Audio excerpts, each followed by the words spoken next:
आप बहुत अच्छे से जानते हैं कि आपके लिए क्या अधिक महत्वपूर्ण है और इसलिए आपको मजबूत, समझदार और तेज निर्णय लेने वाले बनना होगा ताकि आप अपनी सेहत में सुधार कर सकें। इसके साथ ही आपको चुनौतियों का सामना करने के लिए तैयार रहना होगा। इस सप्ताह वित्तीय तंगी से बचने के लिए आपको सख्ती से सलाह दी जाती है आप अपने तयशुदा बजट से बाहर जाएं।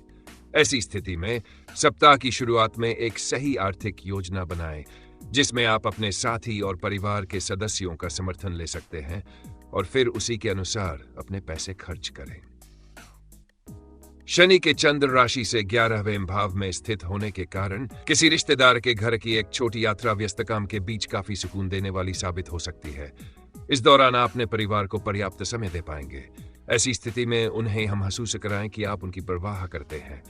इसके लिए उनके साथ अच्छा समय बिताएं और उन्हें किसी भी बात की शिकायत का मौका दें। इस सप्ताह व्यापारी वर्ग अपने व्यवसाय से जुड़ी कोई भी जानकारी साझा करने से बचेंगे, क्योंकि आपको यह समझना होगा कि कभी कभी अपनी योजना को किसी के साथ साझा करना भी आपको मुश्किल में डाल सकता। वे छात्र जो उच्च शिक्षा की इच्छा रखते हैं, उन्हें इस सप्ताह अपने लक्ष्य के अनुसार सफलता मिल सकती है, लेकिन शिक्षा से जुड़ा कोई भी निर्णय लेते समय उन्हें धैर्य रखना होगा।